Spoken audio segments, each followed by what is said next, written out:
May ganon. Okay, Arjas naman. Uy, batiin niyo naman lahat ng Arjas. Ang dami na nagko-comment, by the way. Magandang hapon, mga boss. Hi, mga boss. Hello, Arjas. Thank Hello you. sa inyo dyan. Salamat sa panonood. Speaking of Arjas, ito nga merong tanong, are you open to working as a love team? Okay naman. Wait lang. Lumabas yung ugat ni Wait Jazz. lang. Lumalabas yung ugat ni Jazz dito. Oo, syempre. Pati no, sa gilid.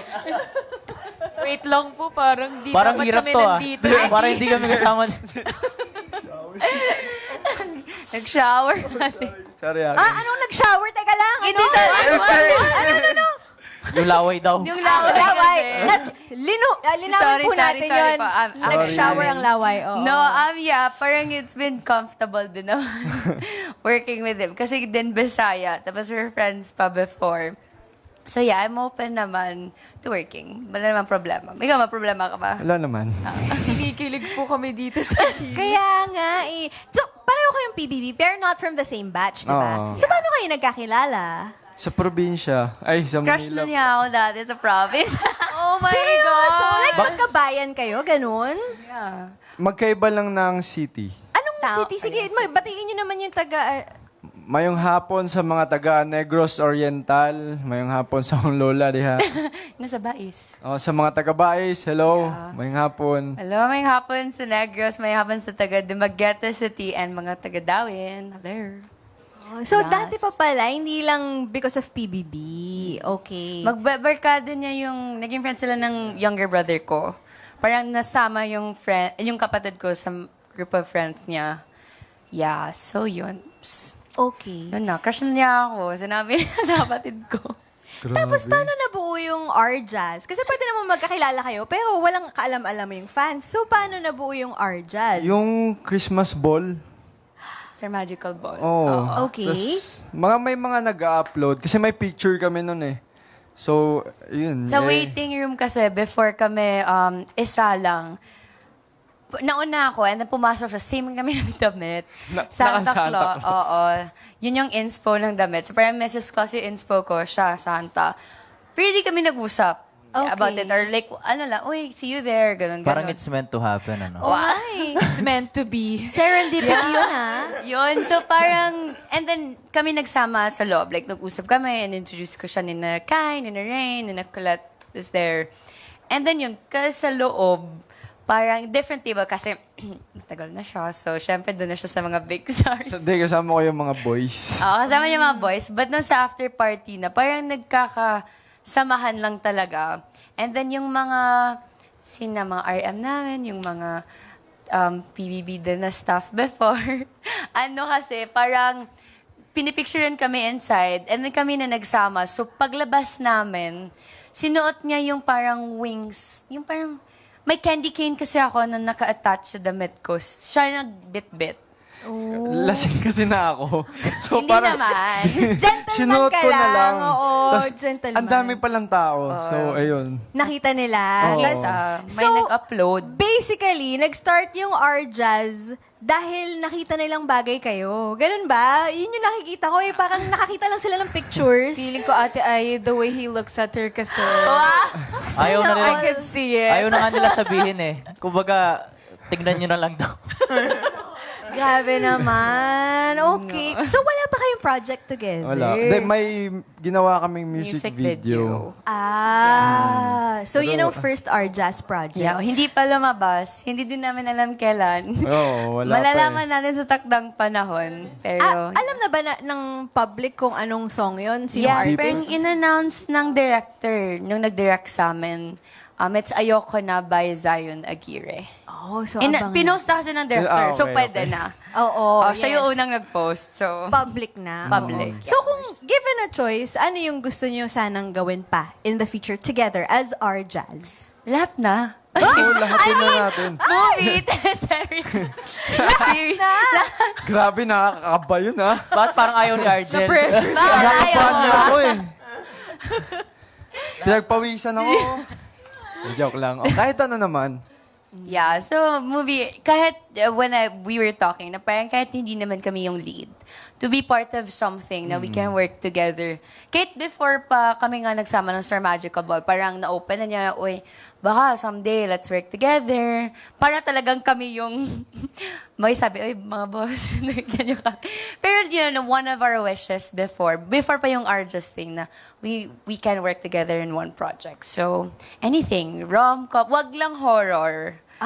Yun talaga ayaw ko. Okay. Takutin kasi ako. Though genuine, pero matakutin. I think yun nga yung magiging mas maganda kasi totoo talaga yung sigaw mo. Pero sino ba naman ako para mag-no? So, Yeah. why offer, why not? Mahilig ka Let's ba go. sa horror, Argel? Oo, oo. Oh, patay ka. Pwede na. Kaya niya yan. Akala ko ba lahat na? Oo, Bakit kaya may niya yan. exemption sa Oh, horror? sige na lahat na po, kahit horror. Bukas, kasi hapon na, umuulan pa eh. Bukas na. Ito na lang, kung yayain ka sa horror movie date ni Argel, papayag ka ba o magno ka? Dapat pumayag siya. Okay, okay. Tara di, alis na tayo. Tara. Order mo ng kape, ah. I feel like sumasabog na yung comment section natin ngayon sa mga Arjaz ganap. Pero ito sabi ni Jaisel, hindi na ako makafocus sa work ko dito, Arjaz. Mag-sorry kayo, guys. Hindi siya Oo. makafocus. Importante yan. Importante yung work. Work. Oo. Work is Yun life. muna. Ito naman sabi ni Ermino Riza, pogi niya po talaga, TDH po si Bossing. Wow, Grabe. TDH. Baka lumobo na yung ulo ko dito, ah. Anong meaning mo ng TDH? May meaning ka, di ba? Ah, tandang di halata. Oh, yung pala yung TDH. Yan yun. Yung TDH niya. Hindi, pero tall, dark, and handsome po talaga si Argel pag nakita niyo po in person. Kaya manood na po kayo ng Star Magic All-Star Games sa July 20. True. Ganon. Yes, okay. Punta na tayo sa ating next question. Okay. This is for... Ay, sige. Tuloy-tuloy na natin ang questions ni Mikey Viñas naman of Kapamilya Vines. Okay. For Rain, do you have plans to join pageants again? Oh, yes, of course.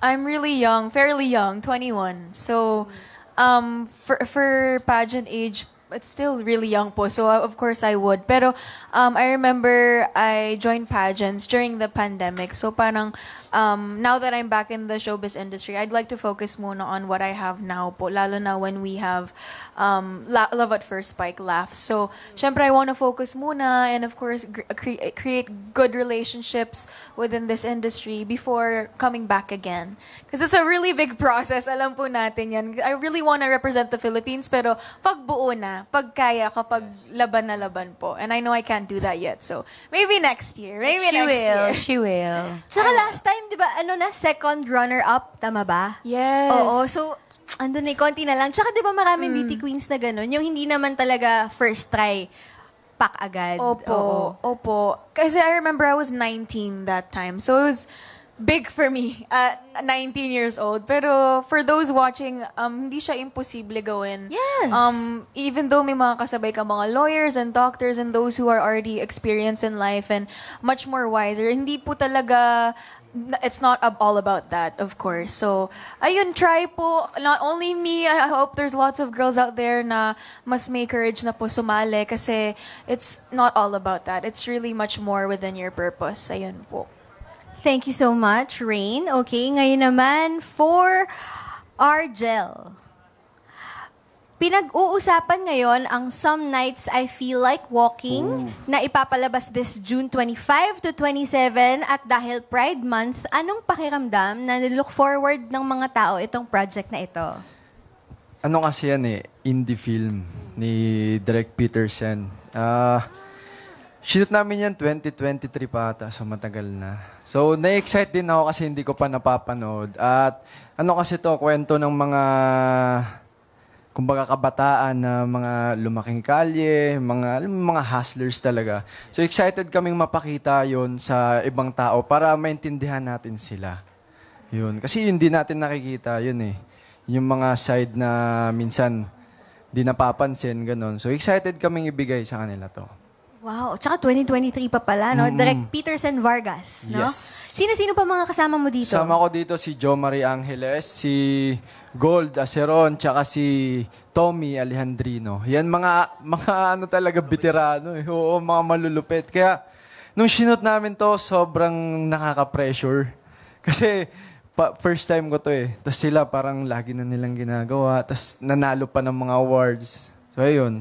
Tinutulungan naman nila ako. So, okay naman. Yes, magandang experience yun yung mapabilang ka doon. Kayo ba guys, meron ba kayong mga dream na gusto nyong makasama sa isang project?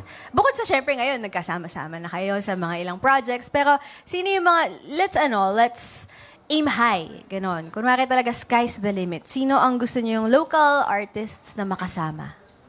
Ako po Makatrabaho. si Miss Jody Santa Maria.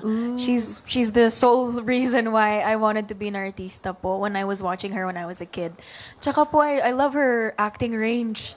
Super hands down respect po talaga kasi she's done roles of horror lately. She's done a horror film and I remember she said that she had hard time moving on kasi you would know if you're an actor na it'll be hard for you to move on from the character kasi dun mo nalaman na you really were that person and I love that about her kasi when we're an actor and actress talagang kailangan maramdaman mo para totoo and I love that about her. I hope I can meet her one day. I did meet her na pala but I hope I could work with her. Because I remember the first time I met her, I was like, thank you po. You're the reason why I want to be an artista. Ganun po. And yeah, I hope I can. One day. Sana. Alright, Jody for Rain, Dylan. Ako naman po si Kuya DJ, Daniel Padilla. Siya po talaga din yung idol ko. Kung si Rain, si Miss Jody yung reason niya. Ako si DJ talaga. Si Kuya DJ. Gumagawa pa akong edit sa TikTok dati. Yung, yung nakalagay doon na, show you and your dream job. Mga ganon. Tapos nilalabas ko yung mga posters ng movies niya, ng teleserye niya. Ng Katniel. So, ayun. Hahanapin si Kuya niya DJ. ng mga fans mo mamaya. Yung ginawa mo Makikita TikTok. nila, mga 2021 na tayo. Oo, 2021. Anong role ni DJ yung pinakatumatak sa'yo? Ano yung gusto mo sa kanya? Yung movie nila, yung The House of Us. Yung... Bigat. Yung scene nila doon na, yung, pagod ka na ba? Di ba? Yung parang, naiyak ako ngayon. Sige nga, lights, camera, Saktan mo action. ako! Isa pa. Nahiya na ako. So, ganun mga roles ang gusto mo? Oo, mga ganun. Oo. Hindi yung, kasi may DJ na nagpapakilig, di ba? Pero yung House of Us, ibang DJ din Malalim. yun eh. Oo, malalim. Ganun yung mga gusto Ganun mong po yung roles. gusto ko, Ate Ai. Oh, okay. So, may Jody tayo, may Daniel Padilla tayo. Argel. Ako si Kuya Gerald. Hindi, kasi lagi ko siya nakaka-basketball. So, curious ako kung paano naman sa work. Ayun. Sana. May message ka ba kay Gerald Anderson ngayon? Ngayong sinabi mo yan, na idol mo pala siya? Baka idol ko yan eh. So, baka tulog siya ngayon, pahinga ka na lang dyan. Ang cute naman. Okay, ikaw, Jazz. For me, may dalawa ako, Miss Angel Aquino and Miss Isa Calzado. Grabe talaga yung range of acting, the emotions na mata-matahan lang. Parang while you're watching, you feel every emotion that pinapakita nila. So, someday, I already met Miss Isa Calzado parang twice or thrice. So, that would be a privilege to work with her. But Miss Angel Aquino, not yet. So, hopefully, kita muna and then soon. Yeah. Yes. Well, maliit naman ang industriya, no? Mataas yung chance na mamimit nyo rin ang inyong idols. Ito sabi ni Yera Vastina, grabe, 19 lang pala si Rain nung nag-join siya sa pageant. Yes, ate. Puro lakas ng loob lang ang meron ko talaga. Pero at least, I learned so much. I'd say I really did mature in that sense po talaga. Iba yung discipline ko sa body ko and sa mind ko when I was at that age. Kasi imagine mo, you're joining a national pageant but you're still finishing high school. So, that was High really... school? Yeah. Oh my gosh, high Grade school ka. 12, yeah. Yeah. Yes. Oh. I wouldn't recommend, of course, pero iba rin kapag may gusto kang gawin sa buhay. So I hope that you guys could take that as an inspiration na you can still do it while studying. Because I'm still studying pa rin ngayon. O nga, ano yung inaaral mo? I'm studying broadcasting, communications and broadcasting. Where? Yes. In LPU, Cavite. But yeah. Layo. Yeah, Okay. really, malayo siya. Lyceum of the Philippines University. Yes. Right, okay. So, pero ano, yung course mo, talagang andito na. Ito na yun. Yes. You're doing it na talaga. Opo. Gusto ko po talaga siya gawin. Yeah. Yeah. My course is also broadcast communication. Yes. Yes. So I appreciate your voiceover kasi It's nice, ate. I couldn't even Kaya- recognize your kaya speaking napansin voice. mo, kasi broad ka rin. Yes. There you go. Dylan, sa UE, ano yung course mo? Marketing po. Marketing. So, may Yes. ano bang plano mo dapat after? Mag-aartista. Nag-marketing ka para I-market niya yung self niya. Ay, yung market ko yung sarili ko. Alam mo, ate, ay yung parang naiisip ko dati na hindi ko alam paano, pero alam kong darating ako dun. Yung mga ganun. Oo. Tama. Na-envision Yun talaga. mo na siya, parang gano'n, at the back of your head. Yes, hindi ko lang siya alam kung kailan siya darating, hindi ko alam kung paano siya mangyayari. Pero alam ko makakarating ako. Yun lang. Ang ganda, ang inspiring nyo kausap, no? Parang talaga, ang babata, pero yung goals, andun na talaga. Tsaka ready kayo i-explore yung iba-iba ninyong mga talents. So that's good. And it's so nice that you're here in Star Magic to share your talents with everyone. Okay. So meron pa po ba tayong questions na gustong itanong from our media friends? Okay, I think we're good. So bago tayo umalis, final messages nyo guys para sa inyong mga fans. Invite them to your projects to watch your projects and also of course Star Magic All-Star Games. Let's start with Rain. Okay, hello kapamilya. Maraming salamat po for watching this gathering today. We'd love for you to support. Buy the tickets. They're available na po for July 20 next month. And of course, naka-release na po ang aming show, Love at First Spike, every Friday, 8 p.m. Maraming salamat po. We hope that you could support not only All-Star Games, Laughs, but of course, Star Magic in total for everybody who is here. Ayun, maraming salamat po and I'll see you on the next. Jazz? Before siguro ako mag-message at I think this day won't be complete without everyone saying happy birthday to our Ate Ai. Happy birthday, Happy Ate birthday. Ai. Dahil kasi last ako. Kaya nagulat ako ng shocks. So let's all sing Ate Ai a very Kaya pala, happy dito yung birthday. handler ko si Ate Edith. Nagtataka ako kasi same din tayo handler. Same tayo handler. Oh my God. Akala ko para sa'yo. Birthday ko. Oo, birthday mo pala. In 3, Ay, 2, 1. Happy birthday to you.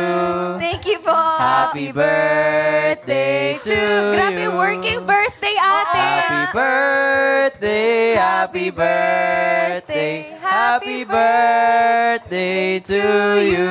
Tantaran. Okay, ate, I'll be your host for today. Would you like to say, would you like to give a message or anything for your birthday? Okay lang, may mic din ako. Kasi Yes. host din ako. No, thank you po sa aking Star Magic family. Parang nangyari na to last year. Grabe. Jet Madela rin kanina. Thank you, Ate Tess. Thank you, Ate Edith. Thank you to my Star Magic family. Maraming salamat po. Okay, birthday wish. Sana ma-sold out ang Star Magic All-Star Games. Let's go! More projects for everyone. And syempre, healthy sana tayong matapos ang 2025. Yes, healthy tayo and ang ating loved ones. Thank you, guys. Happy birthday! Thank you. Thank you po. Okay. Yun na. Kinabahan kasi ako kasi sabi, ako daw last. Tapos before last message. Sorry, hindi ko kasi sinundan to. Dapat pala last ka. Okay. Okay. Final message. Yeah, my final message is thank you to everyone who has been supporting each and every one then, each and every artist. Now, let's just focus on the positivity and we hope to see everyone on the 20th of July. It's gonna be a day full of fun lang. And yeah, you can see so many artists, not even just playing, like a lot of artists will also watch. So I'm so excited to see you there. Bili na kayo ng tickets. What are you waiting for?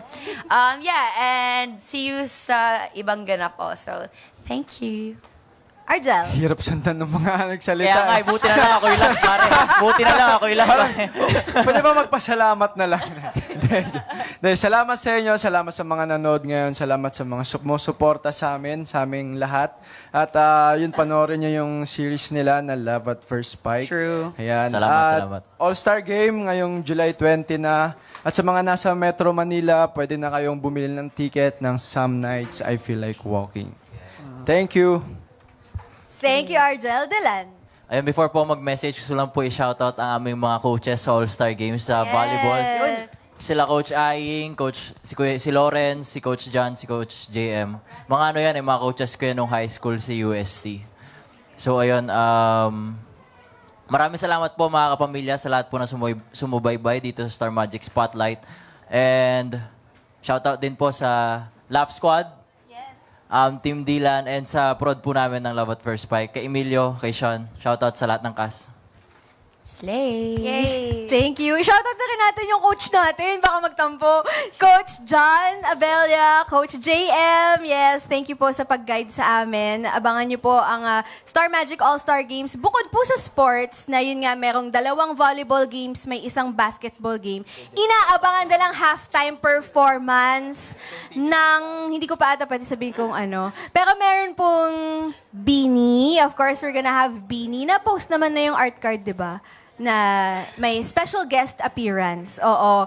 Tapos, pero sobrang special po ng Star Magic All-Star Games ngayon. Level up po talaga. So, sana po punuin natin at makasama po namin kayo. And as they said, bukod sa mga maglalaro, ang daming, syempre ano yun, family gathering natin, ng mga kapamilya natin sa Star Magic. So, marami pong nandun. Halos lahat po ng Star Magic artists will be there to support. Makikita niyo po sila. And mag-enjoy lang po tayong lahat doon. So, sana po ay get your tickets now sa ticketnet.com.ph. And ngayon lang, this just in, pa-sold out na pala. Yes, so konti na lang po ang tickets. Limited tickets left. So humabol na po kayo. Huwag niyo pong palampasin. Ticketnet.com.ph for the Star Magic All-Star Games 2025 this coming July 20 at the Smart Araneta Coliseum. Maraming salamat po for joining us sa Star Magic Spotlight Press Con. Once again, I'm Ai De La Cruz. Thank you so much to our special guests for today. Rain Parani, Jazz Thank Dudley you. Scales, Thank you so Argel much po. Saicon, and Dylan Iturralde. Thank you guys. Maraming salamat po. Thank you po. Thank you, Arjas. Bye. Gorgeous. Thank you po. Kapamilya.